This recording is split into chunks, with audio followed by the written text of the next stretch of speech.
Bom, então vamos estar vendo agora efetivamente a transformada Z, né? Ah, que é a transformada utilizada para descrever os sistemas de controle discretos, né? Não mais a transformada S, agora é a Z. E a gente parte então da equação do amostrador ideal, tá? Então como eu tinha falado antes, tá? A transformada Z ela surge por causa do processo de amostragem, né? Da necessidade de ter um tratamento matemático diferente para um sinal amostrado, né? Para o sinal contínuo é a Laplace e para o sinal amostrado vai ser a transformada Z. Então essa aqui é a equação que a gente viu, tá? No vídeo anterior sobre o modelamento do amostrador, tá? Do conversor AD. É a função de kt, né? A função no instante da amostragem, vezes um trem de impulsos, né? Deslocados no tempo, né? De acordo com deslocados espaçados uniformemente pelo período de amostragem t, né? Onde k é o número do impulso, né? Tem infinitos impulsos aqui no somatório. Aplicando a transformada de Laplace na equação, tá? Então, a transformada z, ela parte da transformada de Laplace, né? Logo, a gente pode dizer que a transformada z, na verdade, é uma transformada de Laplace disfarçada, né? Porque a gente simplesmente pega, né, o termo que a gente passa efetivamente para Laplace dessa equação aqui, que é o e na menos kts, tu vai chamar ele de z, né? Então, é isso que eu vou fazer. Vou aplicar a transformada de Laplace, vou deixar o f de kt aqui, pode ser qualquer função, né, genérica, então eu não vou aplicar a transformada nele, vou deixar ele quieto aqui. E vou aplicar nesse cara aqui. Esse cara aqui é um impulso, né? É um impulso deslocado no tempo, né? E a transformada de Laplace dele é esse e na menos k vezes ts, né? Uh, Se fosse o impulso em t igual a zero, né? Esse t seria zero, ficaria e na zero igual a 1. Por isso que a transformada de Laplace do impulso em t igual a zero, né? Que talvez vocês estejam mais acostumados a ver nas tabelas, é direto lá dado 1, mas na verdade ela é uma exponencial aqui, que depende do instante, né, que ocorreu o impulso, né? O impulso deslocado, no caso, vai ser esse cara aqui, né? Aí eu simplesmente vou chamar, né, da transformada de Laplace esse e na menos kts de z, tá? Aí, assim surge a transformada z, tá? Da substituição aqui desse e na menos k vezes t vezes s por z. Né? Na verdade, z é igual a e na ts, né? O menos k aqui, ele é passado aqui para cima do z, né? Porque a definição só é essa daqui. Assim como eu tenho essa expressão aqui é verdadeira, então o contrário também é. Se eu quiser isolar o s aqui, né, de Laplace aqui, eu aplico o logaritmo natural dos dois lados para assumir com esse e aqui e vou obter s igual a 1 sobre t, né, período de amostragem t, vezes ln de z, tá? Então, substituindo o z aqui nesse cara aqui, eu chego nesse cara aqui, que é a definição da transformada z, tá? Então, para todos os sinais ali que tem na tabela de transformada z, o degrau, rampa, parábola, senoide, todos, eles são, né, aquela tabela ela é construída a partir dessa definição aqui. Tu coloca a função que tu quer aqui e vai tu obter na transformada z, né, dessa função aqui aplicando aplicando ela nessa equação aqui, né? Então tem um exemplo aqui, né? Por exemplo, aqui uma tabela aqui de onde tu tem a transformada de Laplace, né, do sinal, a representação dele no domínio do tempo contínuo, aqui no tempo discreto e aqui a transformada z dele, né? Então essa tabela aqui para todos os sinais aqui, ela foi mapeada a partir dessa definição aqui, tá? Então a variável z representa impulsos deslocados no tempo que representam exponenciais complexas, né, no plano S, que seria esse cara aqui, e aqui os impulsos deslocados no tempo, né, tempo discreto. Bom, então a transformada z, tá? Assim como a transformada de Laplace é utilizada para sistemas de tempo contínuo, a transformada z então para sistemas de tempo discreto, tá? E ela tem a mesma função da transformada de Laplace, né? Porque no fundo a transformada z é uma transformada de Laplace, né? Então, a análise da estabilidade, tá? A gente vai utilizar ela para fazer análise da estabilidade, implementação de funções de transferência de controladores e compensadores, e ela é utilizada exclusivamente para sistemas discretos, né, de tempo amostrado. Assim como tem então a transformada Z, a gente pode fazer a transformada Z inversa, né, que é voltado tu recebe uma função ali de transferência no domínio Z ali e tu volta pro domínio do tempo discreto, né, porque a transformada Z ela tem equivalência com o tempo discreto. Então, para fazer isso existem duas formas, tá? A transformada Z inversa. Ela pode ser feita por expansão em frações parciais, tá? A gente vai ver no exemplo depois. E essa expansão ela é feita da mesma forma que a gente fazia na transformada de Laplace, tá? E ela traz como resultado, tá? Esse método traz como resultado uma função fechada, né, no tempo discreto, f de kt, que é válida apenas nos instantes de amostragem, tá? Ou se tu fizer por um método da divisão direta, né, tu vai receber uma função de transferência e vai dividir o polinômio do numerador pelo denominador, e só que o resultado não vai ser uma função fechada aqui, né, para qualquer valor de k aqui que tu teria, né?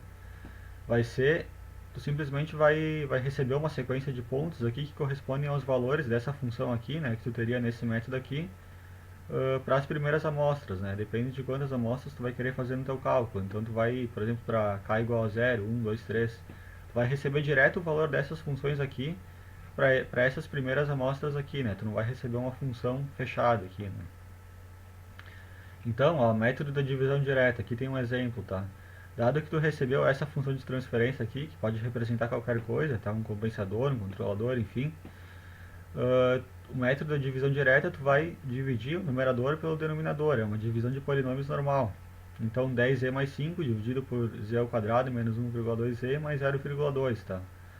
Esse método aqui, tá? Se aprende até no ensino médio, tá? De divisão, onde você tem que sempre tentar eliminar o termo de maior ordem aqui desse cara aqui, né? Então, aqui como z é o termo de maior ordem, eu vou multiplicar por 10z na menos 1, tá?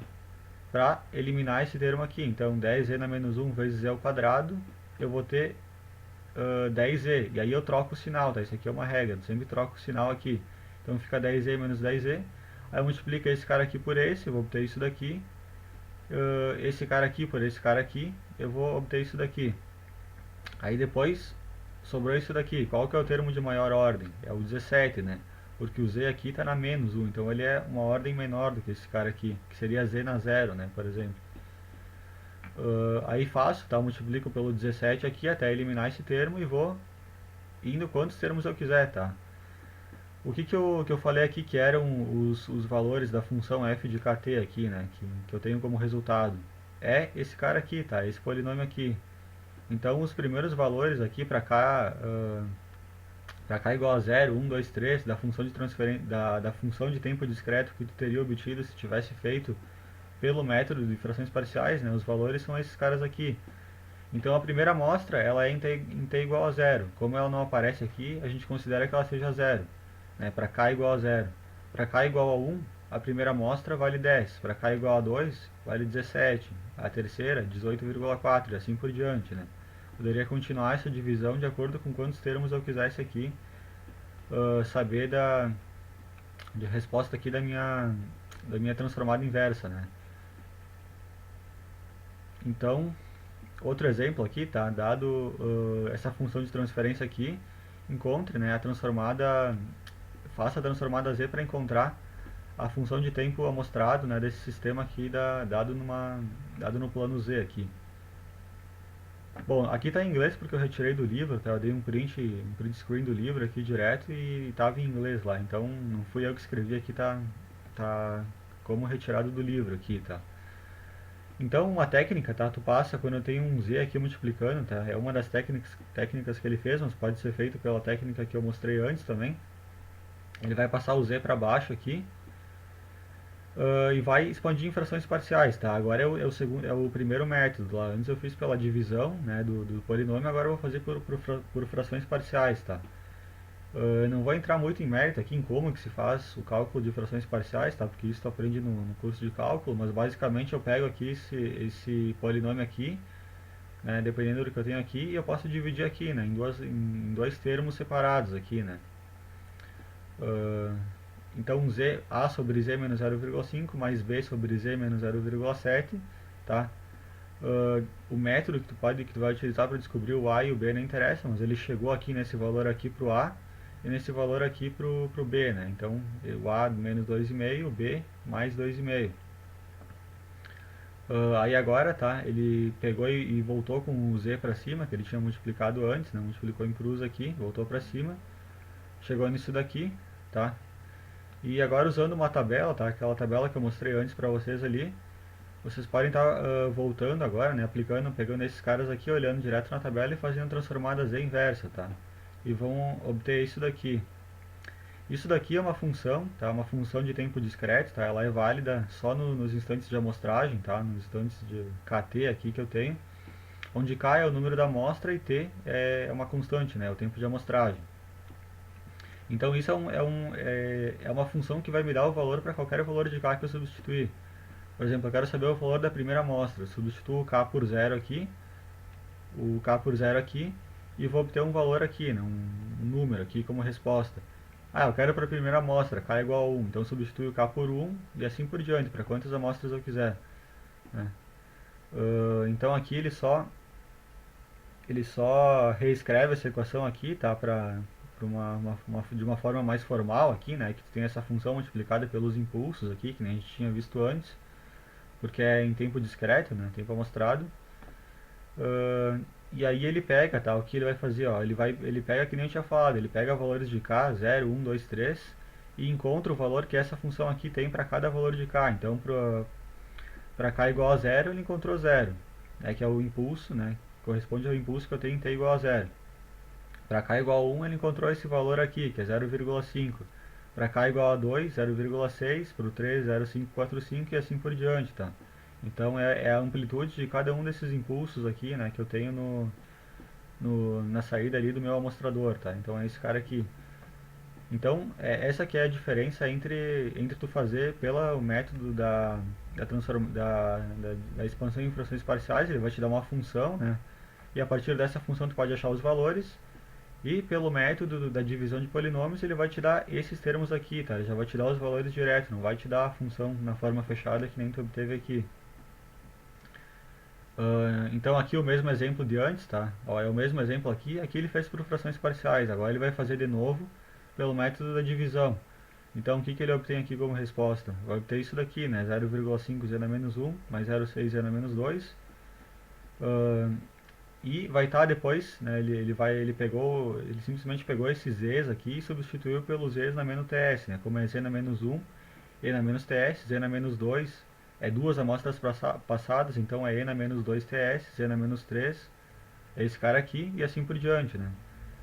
E aqui escreveu, né, no domínio do tempo, aqui no domínio de Laplace, né, e aqui no domínio do tempo discreto, então ele escreveu a função exatamente como ela está aqui.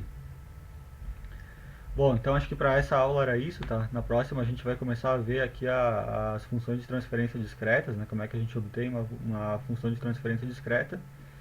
E vamos estar vendo mais algumas outras coisas ali também. Então é isso daí, valeu.